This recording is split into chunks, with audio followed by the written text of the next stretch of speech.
So now you know that all the cognac is coming from a specific area and that the vomFASS cognac in particular are coming from the best region within the area, the Grand Champagne. But that's only the area, and we want to look at the man behind this too. So for 2 decades, vomFASS has been working with a small winery by his owner called Seguinot. Monsieur Seguinot is a very, very nice man, as well as he's a great cognac producer.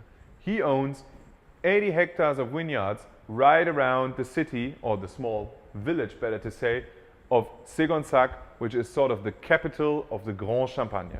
Okay?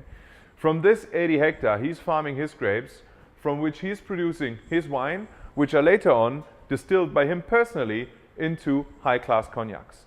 He is maturing his cognac in a very special way. So of course, after distillation and separation of the hard piece, this raw cognac will go into new oak barrels at the Seguinot cellar.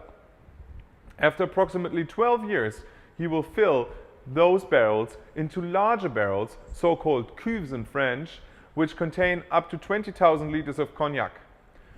This is a big advantage for our products because he is providing a consistent taste of products with this process year by year by year. Thus, out of this big cuves, he will take the required quantity, let's say 2,000 liters, and then when this is taken out, he will refill from his barrels another 2,000 liters on top, making sure that the product in the certain vomFASS cuve is always the same, and every product we're having, the VSOP, the Napoleon, the XO, and maybe later on also the Cuvée Paradis, are always of the same taste year by year by year. What's the advantage of the cuve in another sense?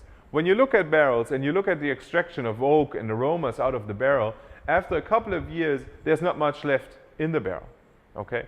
So leaving cognac in a small barrel for a long time, longer than 12 years, out of Mr. Seguinot's perspective doesn't make sense because A, the oxidation is higher, and B, whatever is extracted from the oak is hard and harsh, and he doesn't want that. So therefore, he's putting this into the bigger cuves, the 12 to 20,000 liter barrels, to make sure there's no uncontrolled extraction from small barrels into the cognac, which is just giving bitter notes.